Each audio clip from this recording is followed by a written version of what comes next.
जय जिनेन्द्र। भैया जी वंदना। प्रारंभ करो भैया जी, आवाज आ रही है? जी जी बिल्कुल आ रही है, आप तो बोलिए। किसी ने कहा है कि आदमियों के जंगल है, वन तो सब वीरान है, और भीड़ है मनुष्यों की, बहुत कम इंसान है। वास्तव में ऐसे ही इंसानों में महापुरुष, महान व्यक्तित्व के धनी हमारे आचार्य भगवान। कम शब्दों में मैं बहुत कुछ कहना चाहूँगा। भैया जी, जब 2011 में हमें कैंसर हो गया, हमने आचार्य भगवान 2011 में शायद डोंगरगढ़ में थे, हम उनके पास पहुंचे। हमने अपना पूर्ण जीवन, जो बचा हुआ जीवन है, ऐसा हमने संकल्प कर लिया था कि हम आचार्य भगवान की श्री चरणों में ही बिताएंगे। डॉक्टरों ने जवाब दे दिया था कि अब आपका जीवन शेष रहा है, कुछ ही दिनों के आप मेहमान रह गए हो, आपकी लास्ट स्टेज है कैंसर की। तो भैया जी, हम जब आचार्य भगवान के श्री चरणों में पहुंचे डोंगरगढ़, बड़ी मुश्किल से नंबर लग पाया उनके पास जाने का। भैया जी, जब आचार्य भगवान के पास हम पहुंचे डरते हुए, पहली बार आचार्य भगवान का समीपस्थ मिला, आचार्य भगवान के पास जाने का मौका मिला। भैया जी, जब हम गुरु जी के पास पहुंच करके हमने अपनी बात रखी, गुरु जी कुछ पढ़ रहे थे, निगाहें नीचे थी उनकी। हमने कहा कि गुरु जी,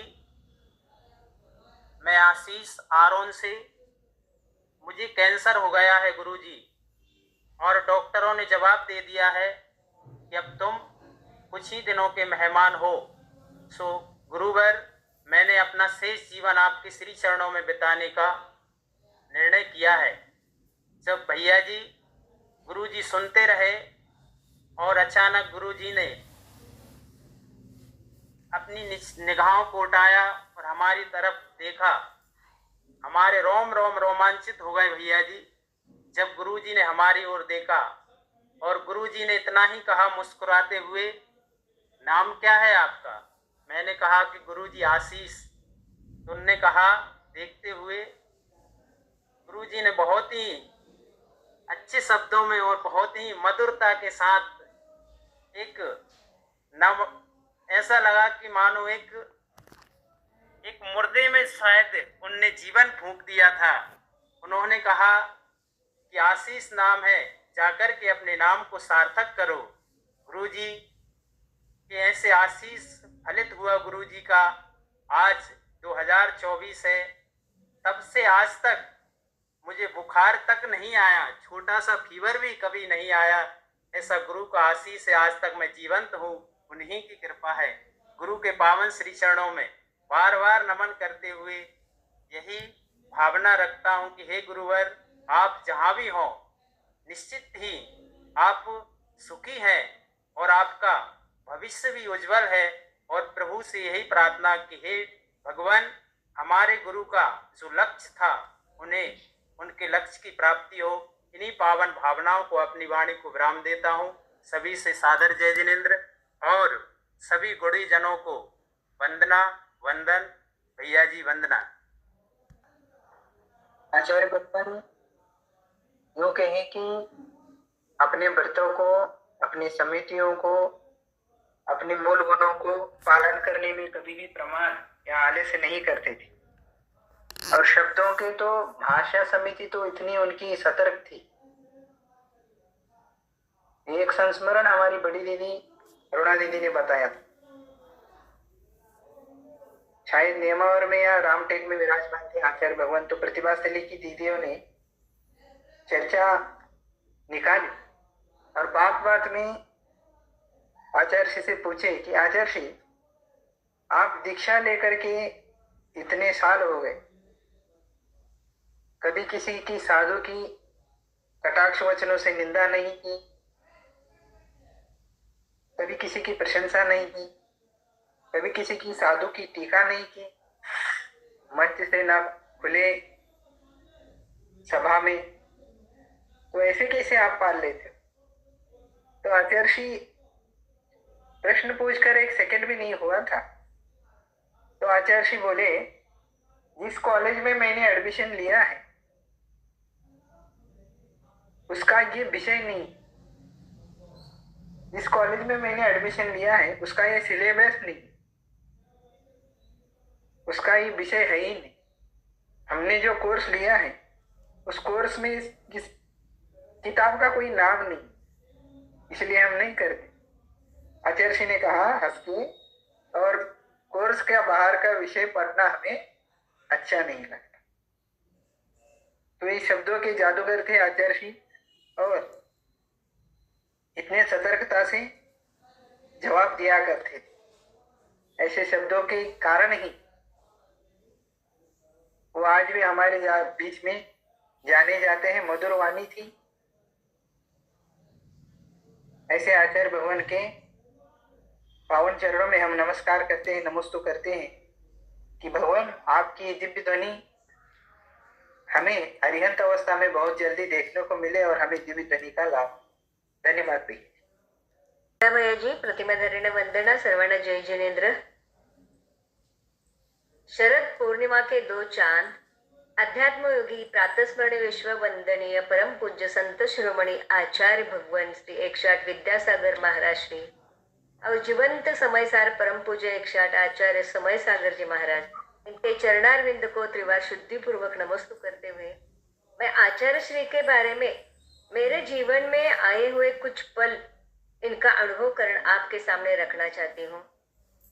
जिनके सिर पर कोई ताज नहीं, जिनके सिर पर कोई ताज नहीं, लेकिन ऐसा कोई दिल नहीं जिनके दिल पर उनका राज नहीं, ऐसे बेताब बादशाह, जगत आराध्य अध्यात्म योगी आचार्य श्री के बारे में बोलना यानी सूरज को दीपक दिखाने जैसा होगा। किंतु तभी भी मैं चंद शब्दों में उनके गुणानुवाद करना चाहती हूँ। अजूबे की बात देखे, एक ही माँ के कोख से एक ही तिथि शरद पूर्णिमा के दिन 2 रत्नों ने अवतार लिया। यह एक कुदरत का करिश्मा ही कहना चाहिए, क्योंकि कुदरत ने भी ऐसा सोचा होगा, यदि एक चांद का अस्त हुआ तो बाद में जैन धर्म की ध्वजा यानी हमारी धरोहर संभालने के लिए दूसरा चांद होना जरूरी है। इसीलिए आगे जाके आचार्य समय सागर जी गुरुवर का चंद गुरु पूर्णिमा के दिन ही अवतरण हुआ। धन्य है वह जगत पूज्य माता जिन्होंने ऐसे महान विभूतियों को जन्म देकर हमारे जैन धर्म पर अनंत उपकार किए हैं। परम पूज्य विद्यासागर जी भगवान, जिनकी क्षण भर की मुस्कान और कण भर की आशीष भव्य जनों को उत्साह और संचार कराती है, ऐसे उत्साह के प्रबल पुंज जिन्होंने पंचम काल में बाल ब्रह्मचारी त्यागी व्रती आरिका इनकी लंबी सेना तैयार की है, ऐसे व्रती सेना नायक गुरु जिन्होंने जगत को सैकड़ों चेतन भगवंत को प्रदान किया है, श्रमण संस्कृति का नया इतिहास रचा है, ऐसे हमारे आचार्य भगवान के दर्शन करने का मेरे जीवन में 8-9 बार तो मौका मिला।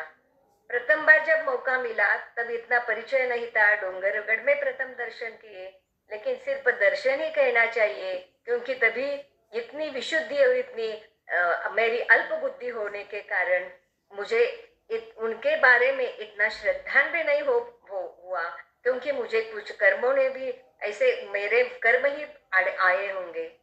परम पूज्य नियम सागर जी मुरी महाराज, विनीत सागर जी मुरी महाराज, इनके चातुर्मास कोल्हापुर में हुए उस दौरान उनके मुखारविंद से गुरु जी की महिमा सुनकर दर्शन के भाव इतने बढ़ते गए कि हम रामटेक में, नेमावर में, डोंगरगढ़ में, कुंडलपुर में, जबलपुर में और शिरपुर में भी उनके दर्शन किए।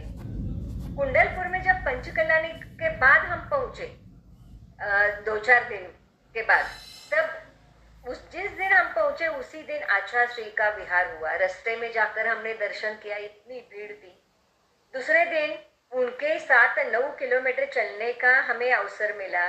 हम बहुत भाग्यवान समझते हैं, लेकिन उस टाइम आचार्य श्री का स्वास्थ्य थोड़ा ठीक नहीं था, तो वो चल नहीं पा रहे थे। उनका विहार डोली से चल रहा था। बाद में जबलपुर में हमने 12 दिन चौका लगाया, लेकिन इतने चौके थे कि आचार्य श्री का पड़गाहन हमें मिला ही नहीं। किंतु 12 दिन में हर रोज सुबह शाम भक्ति, तो सुबह का प्रवचन में तो हम आगे जाके बैठते थे, इतने नजदीक बैठ के हमको प्रवचन भक्ति सुनने का लाभ मिला, ये भी कुछ कम नहीं है। लेकिन हमें बहुत दुख होता है कि जिंदगी में उनको आहार देने का लाभ मुझे नहीं मिला। हमारा लड़का और पोते दोनों सभी बाहर होते हैं, तो उनको भी उनका दर्शन नहीं हो पाया। लेकिन मेरे पति एक बार गए थे और उनको आचार्य श्री का आहार देने का सौभाग्य मिला। ये भी हमारे फैमिली के लिए, हमारे परिवार के लिए बहुत भाग्य की बात है। आचार्य श्री के काल में हमारा जन्म हुआ है ये, और उनके दर्शन हम कर पाए हैं, ये भी कुछ कम नहीं है। हम खुश नसीबी समझते हैं। आचार्य श्री के बारे में बोलने में शब्द ही कम पड़ जाते हैं, लेकिन वक्त का ध्यान रखते हुए ऐसे साक्षात भगवान महावीर के प्रतिरूप और कुंद स्वामी के लघुनंदन आचार्य भगवान को शरद पूर्णिमा के इस अवतरण दिवस पर कोटिशाह बारंबार नमस्तु नमस्तु नमस्तु त्रिवार वंदना भैया जी और सभी को जय जिनेंद्र। बहुत खूब।